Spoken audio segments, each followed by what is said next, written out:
if I got to do that to, if I got to sell my soul, or if I got to do this to get bigger, I'm just not that dude. And I don't have anything against other brothers that did it. If you notice, I'm not bringing up no names because I know they all did it for their reasons. That's just not my style. That's just not something I'm doing. That it was about to be the end of the Jamie Foxx show. You get what I'm saying? Because the same thing, it's a good problem that he had in his life. Because the problem he had was the same problem that Will had. You being around Diddy back then, you know anything about, his relationship with Jamie Foxx? Yo, the relationship Diddy had with Jamie Foxx, well, I met Jamie Foxx on a tour bus. You know what I'm saying? And I don't know, we was at, oh my God, it slipped my mind where we was at, but they was on some friendship stuff, and it was a tour bus, and Puff was in the back, and there was a lot of girls in the front, and Jamie was just real touchy-feely. When Alex Thomas sat down for an interview, people expected funny Hollywood stories. Not this. Because instead of the usual jokes and behind-the-scenes laughs, Alex ended up spilling the truth about his fallout with Jamie Foxx. And it wasn't pretty. It all started back on the Jamie Foxx show. For Alex, that gig was a dream come true. He said it didn't even feel like work. Every day felt like showing up to a comedy club where all your best friends were hanging out. He already knew everyone on set, Jamie's manager, the producer Bentley Evans, and even Marcus King. These weren't strangers, they were family. I knew Jamie from the days of when he was on In Living Color. I was one of those, put it this way, I was with Jamie the night he got out of valet, out of his, I want to say it was a 1988 240 ZX, got out in valet to walk in to audition for In Living Color. I was there the night when he did 5 minutes and got a standing ovation, and the next day he was a member of In Living Color. So I was kind of there from the beginning of the journey with him. I like to tell people, I was there from his $1,500 a month apartment to his $27 million mansion. And I'm so proud of him because he's one of those dudes that never forgot where he came from. We always stayed close. We stayed tight. It was like working with your friend every episode. And you gotta understand, it's the similarities between the Jamie Foxx show and the Fresh Prince of Bel-Air. I wasn't on the Jamie Foxx show at the beginning. It was the last 2 or 3 seasons, 4 seasons, something like that. And it was incredible. A lot of people say, hey man, they didn't even really start watching as much until all of us came in Jingles 2000, you know what I mean? Me, Miles, Curtis, all the guys, you know what I mean? So it was his homies. And we literally just had fun every episode. But then came the fallout. Alex said it all happened toward the end of the Jamie Foxx show. The cast had heard rumors that the show was wrapping up. The final few episodes were being filmed, and everyone knew Jamie was about to make the same jump Will Smith made. From sitcom star to full-blown movie star. And the falling out with me and Jamie, it was one of the weirdest situations of my career. It was like my first real dilemma of, oh my God, what am I gonna do? This is a blessing, but another blessing just happened to come on the phone. You know what I mean? So long story short, it was the end of the Jamie Foxx show. Like, we got wind that this is about to be the last episode or few episodes. So yeah, so in a nutshell, I was a regular on the Jamie Foxx show, right? And I forgot, I stopped counting how many episodes I was on, but there were some huge episodes that I was on. And I want to say I got the call from Dr. Dre maybe with 2 episodes left, but we knew that it was about to be the end of the Jamie Foxx show. You get what I'm saying? Because the same thing, it's a good problem that he had in his life. Because the problem he had was the same problem that Will had. Okay, you have become so big now that it's now time for you to be a movie star. So exact same thing would happen with Will Smith, and I was there. I got to see it. I was sitting in the dressing room when they walked in the script for Independence Day for Will. You get what I'm saying?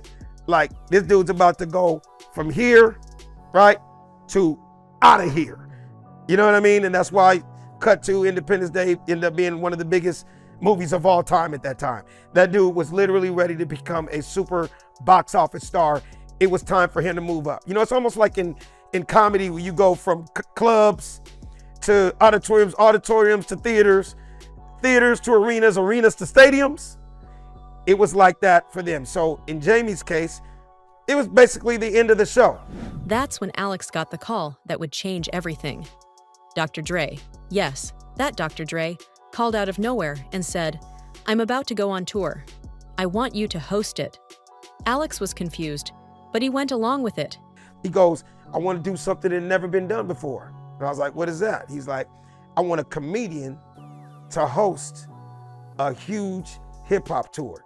It's gonna be the biggest tour of all time."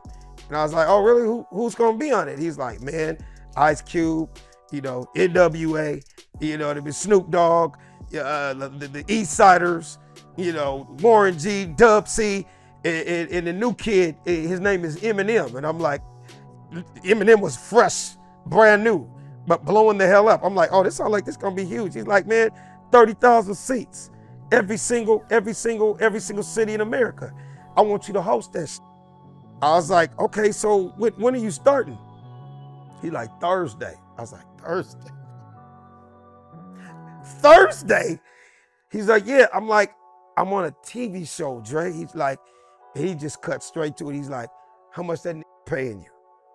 What you getting paid a week?" And at that time, the Jamie Foxx show was big for me. I was getting $5,000 an episode, right? For a young up and coming dude. This is, 20 something years, 25 years ago. I'm like, "I gotta get it." He was like, "I'll double that." I was like, "So what time am I going on stage Thursday?" "How long is the drive?" "Where is the first city?" And the first city was Chula Vista. I'll never forget. Chula Vista, San Diego. And now I have a dilemma. And my dilemma is, the bottom line is, no concert on the planet is bigger than any TV show. All right? I don't care how big your concert is. TV show hits whatever. Hundreds of millions of people all over the world. You get what I'm saying? But I had to weigh it out, man. 2 more weeks of $5,000, or damn near make a $500,000, $300,000-$400,000, the most I've ever made in my life, on a 40-city tour around America. You do the math.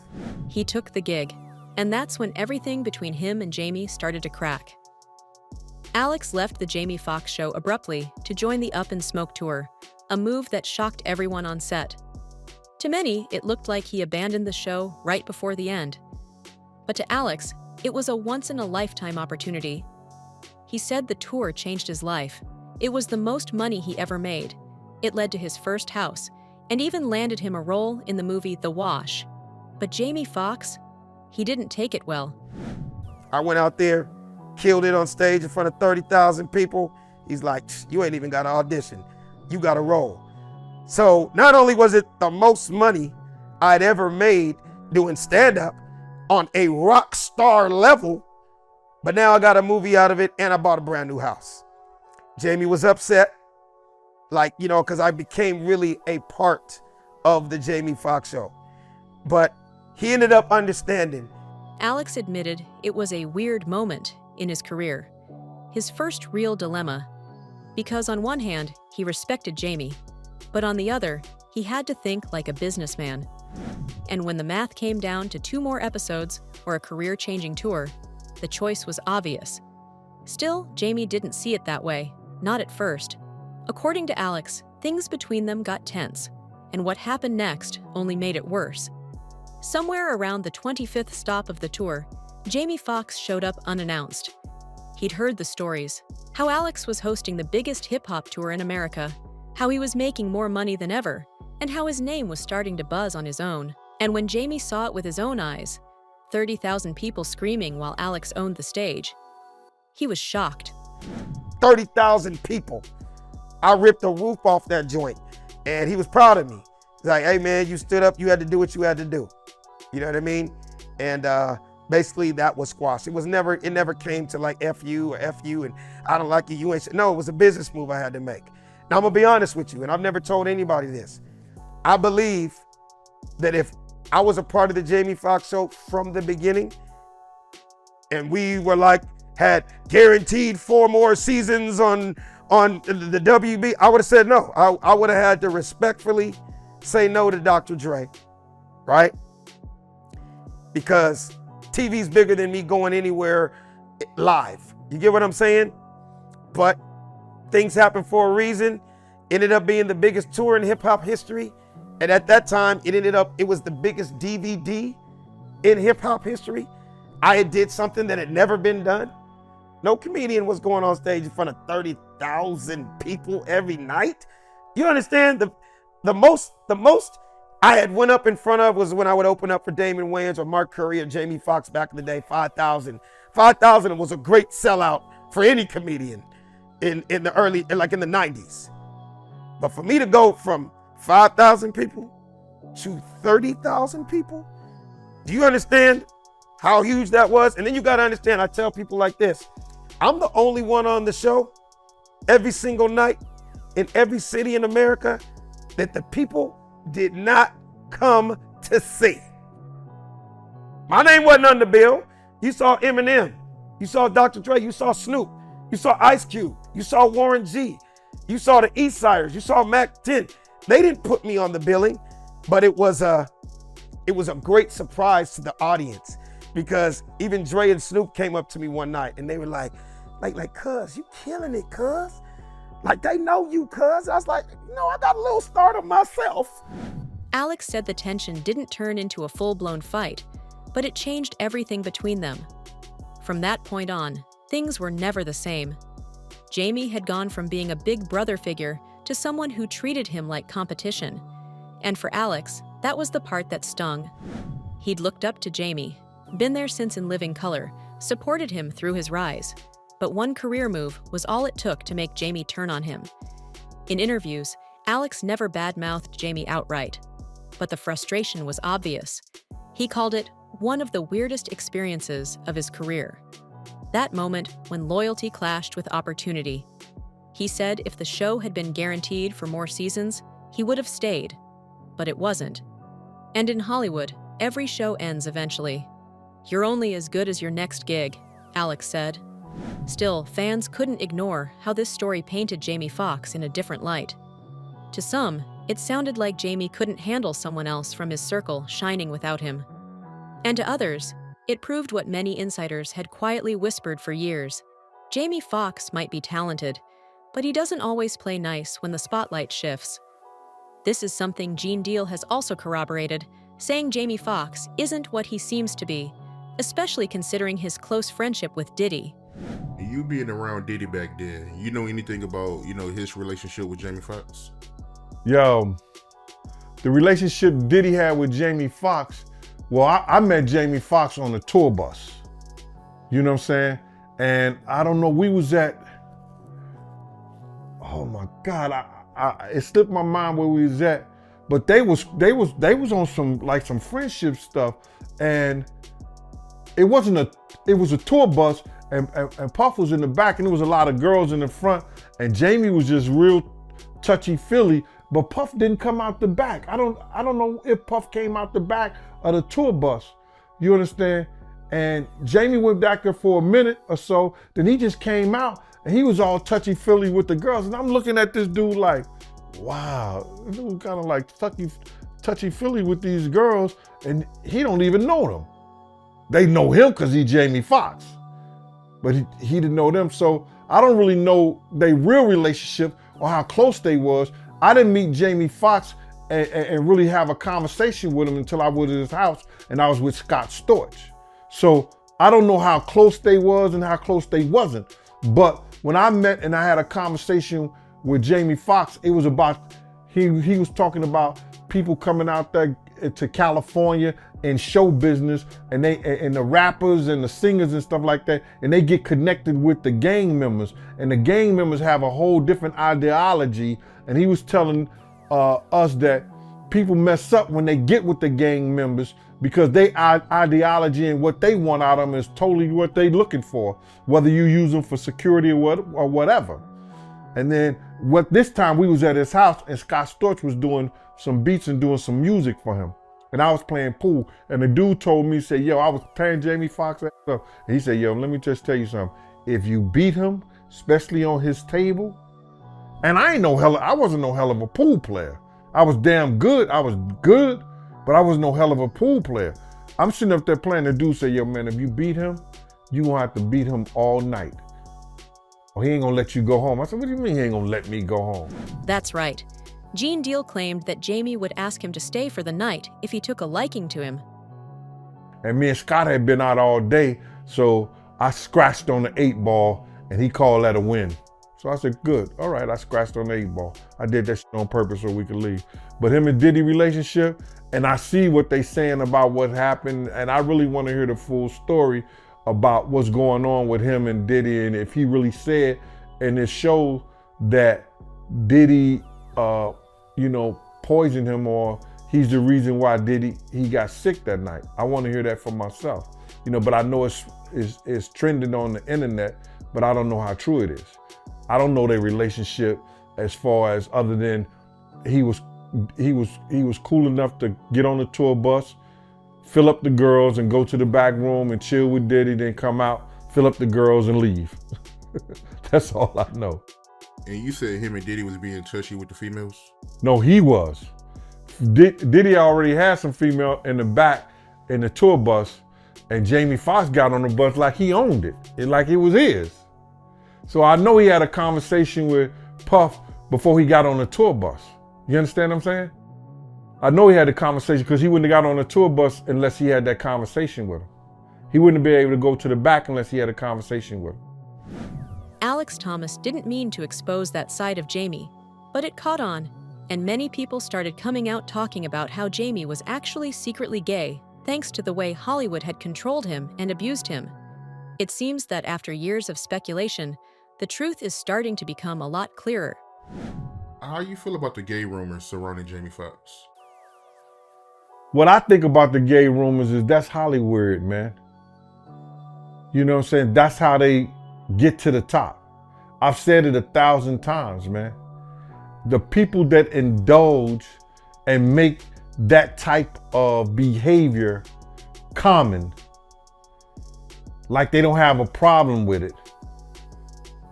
Putting on the dresses, you understand? Acting as if they a woman, taking those type of roles. When they show those people that they are capable of doing that, they are capable of doing anything. And that's how they get their rise into their fame in Hollywood. Alex Thomas himself has been in Hollywood long enough to know that success always came with strings attached. But even he wasn't ready for what hit his phone one afternoon. A 6-figure movie offer from one of the biggest directors in the game. The only problem? The role was gay. Have you ever been offered a gay role? Wow, that's crazy you asked that. That actually happened to me right after we came out of COVID. And I'd always heard about this. You always hear about, in Black Hollywood, you ain't made it until you either play a gay role or you get offered a gay role. And I'm like, oh my God, it has finally happened to me. So I get a call from my agent one day, and he was just like, Alex, a huge offer just came across my desk. Huge movie, a lot of money, huge director, and I just had to run it by you. I was like, cool, so what is it? He's like, well, I do want to just let you know up front, it's a gay role. And before I even get into it, would you play a gay role? And I told him respectfully, no. Just nothing against gay people. I have gay friends, gay family. I know gay people, but just personally, that's just not something I'm trying to do. I have 2 young Black sons, and I'm their example, and that's just not something I want to do, right? He goes, respectfully. He goes, but can I ask you a personal question? I said, yeah, no problem. He said, what is it about Black men or the Black culture? Why are you guys so homophobic? And I'm like, well, I can't speak on behalf of everybody else. I'm just speaking on behalf of myself. It's not something I want to do as a Black man with 2 young Black sons. You know what I mean? And a beautiful wife and a daughter. That's just not something I want to portray. But the pushback came quick. His agent asked him why Black men were so homophobic, like it was about hate, when really, Alex said, it was about image and culture. When you play a certain role as a black man, you become that forever, he explained. You're not acting anymore. That's who they see you as. He used Alfonso Ribeiro, also known as Carlton from Fresh Prince, as the perfect example. Alfonso Ribeiro, Carlton, Fresh Prince of Bel-Air. One of the greatest roles in TV history, right? Made millions and millions of dollars off this role. One of the most famous actors in the world off that one character, right? But to black folks, he is Carlton to the day he dies. Can I get an amen? Amen. Facts. So I'm gonna give you the example of what I'm talking about. So as far as Alfonso Ribeiro, we all know Alfonso Ribeiro could be in the next Avatar movie. No, Alfonso Ribeiro could be in the next Black Panther. And you know what black folks will say, right? Black people will be like, you see that Carlton in the new Black Panther movie? Yeah, Carlton done went from Bel-Air to Wakanda. Boy, that boy Carlton, he cold-blooded, right? And I say, it just be my luck, Art, that I say yes, and I agree to do Brokeback Mountain 3. And now I'm just known to the whole black world as the gay black cowboy that got a train pulled on him up in the mountains by the Indians. Now I'm just known as Raheem, you know? And now I got to deal with, I'm out in public with my two sons, black folks coming up to me like, oh, hey T, there go Raheem. Hey Raheem, hey, you killed it in that movie, bro. Hey, hey man, them Indians blew your back out up in them hills. But they tore your ass out the frame, bro. It was funny, but behind the joke was something serious. How easily Hollywood could turn a single role into your identity, especially if you're black.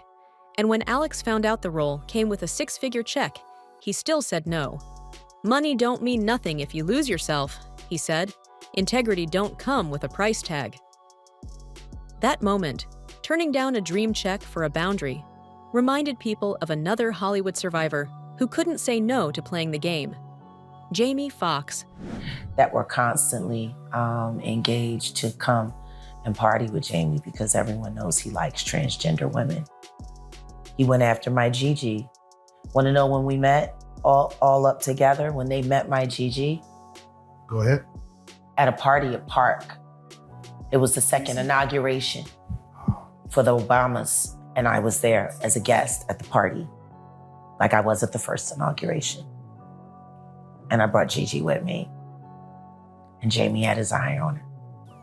And Breon asked me if it was cool. And I said, everybody here is grown. Gigi was quite catnip. I mean, if you look at her, she's amazing. But I never let her fake it. I never let her pretend to be a woman. But I always insisted that she behave like one. The transgender girls that I took care of and I looked after who were in the business or worked with the business or clients held in the business, I always demanded that they think highly of themselves. They had keys to my house, so on the nights where they couldn't go home and they didn't trick enough money, they didn't have to keep tricking, you know? Come to the house. Food will be on the stove. Don't die tonight. Because a lot of them end up in dumpsters. So yeah, you know, Jamie done a lot.